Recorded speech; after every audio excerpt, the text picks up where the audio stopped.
30শে August তথা শুক্রবার আসাম গণপরিষদ দলের রাজ্যিক সম্পাদক সুজিত কুমার দেবের নেতৃত্বে ওনার নিজ বাসভবনে তথা শিলচর সমষ্টির অন্তর্গত তারাপুর 27 নম্বর ওয়ার্ডের বুথ সম্মেলন অনুষ্ঠিত হয়।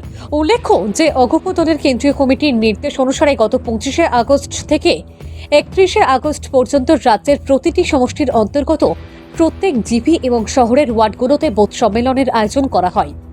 দলের কেন্দ্রীয় সম্পাদক সুজিত দেব ওনার বক্তব্য রাখতে গিয়ে বলেন, সমগ্র আসামে আগামী পঞ্চায়েত এবং পৌরসভা ও পৌর নিগম নির্বাচনকে লক্ষ্য রেখে প্রতিটি বুথ সম্মেলন করা হচ্ছে দলের পরিকাঠামো শক্তিশালী করে গড়ে তোলার জন্য। এবং আজকে ওনার নিজ ওয়ার্ডের বুথ সম্মেলনে প্রচুর সংখ্যক মহিলা পুরুষের উপস্থিতিতে দেখে তিনি খুবই আনন্দিত। উনি আরো বলেন, আজ অব্দি শিলচর 27 নম্বর ওয়ার্ডে কংগ্রেস মুক্ত করা যায়নি, অথচ আমাদের শরিক দল বিজেপি বিগত 10 বছর থেকে কেন্দ্রে এবং রাজ্যে শাসন করার পরও সম্ভব হয়নি কংগ্রেস মুক্ত করা। এই অবস্থায় 27 নম্বর ওয়ার্ডের কর্মীদের উৎসাহ দেখে এতটাই অনুভব করা যায় আঞ্চলিক দল আসাম গণপরিষদের উপর আস্থা রয়েছে ও আগামীতে আরও অনেক শক্তিশালী হবে 27 নম্বর ওয়ার্ডে অগপ সংগঠন, এটা নিশ্চিত। এই সভায় উপস্থিত ছিলেন অগপ দলের শিলচর পৌরসভা 27 নম্বর ওয়ার্ডের সভাপতি রজত ভট্টাচার্য, সম্পাদক রাজা পাল ও মিঠুনাথ রাজু চক্রবর্তী, বাদল দাস চৌধুরী, স্বপ্না দাস, আসাম যুব পরিষদের সম্পাদক বাপ্পা দাস, স্বপ্না পাল প্রমুখেরা। Bureau report, Assam prime network. গণপরিষদ দলের কেন্দ্রীয় কমিটির সভাপতি মাননীয় অতুল বরা মহাশয়ের নির্দেশ অনুযায়ী সমস্ত রাজ্যে বুথ সম্মেলনী অধিবেশন অনুষ্ঠান চলছে। তো 25 আগস্ট 2024 থেকে এবং আগামী 31 তারিখ পর্যন্ত এটা সমস্ত রাজ্যে বুথ সম্মেলন চলবে। আজকে আমরা শিলচর সমষ্টি 27 নম্বর ওয়ার্ডের বুথ সম্মেলন করেছি। এখানে আমাদের এই বুথ সম্মেলনে আজকে আমাদের ওয়ার্ডের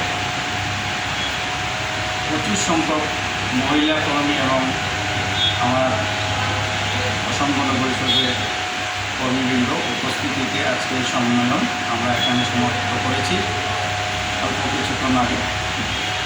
আর এখানে আমরা বিশেষ করে আগামী পৌরসভা এবং পঞ্চায়েত নির্বাচনের উদ্দেশ্যে দলের আগামী দিনে কীভাবে দলকে শক্তিশালী করে গড়ে তোলা যায় এই উদ্দেশ্যে আজকের এই উদ্দেশ্য ছিল। এবং সরকারি বিভিন্ন প্রকল্প বাস্তবায়িত করার জন্য এবং আমাদের অঞ্চলে হিতাধিকারীদের কাছে পৌঁছে দেওয়ার এই সব নিয়েই আমরা আলোচনা করি।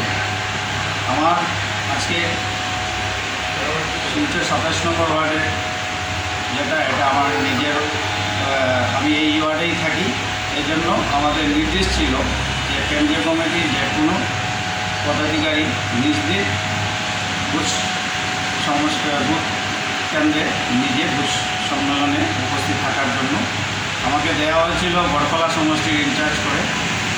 যেহেতু আমার শিলচর শহরে 27 নম্বর ওয়ার্ডে আমি বাসিন্দা, তাই আমার ওয়ার্ডটা আজকে আমি নিজেই আমার নিজের উপস্থিতিতে এটা শেষ করি এবং আমরা আগামী 31 তারিখ পর্যন্ত অন্য শিলচর শহরে অন্য বুথ সম্মেলন করব। আগামীকালকে আমাদের এটা শেষ এবং আমরা বড়খলা সমষ্টিতেও কালকে বেশ কিছু বুথ সম্মেলনী আমরা করব। এই নির্দেশ আমাদেরকে দেওয়া হয়েছিল গত 20 আগস্টে।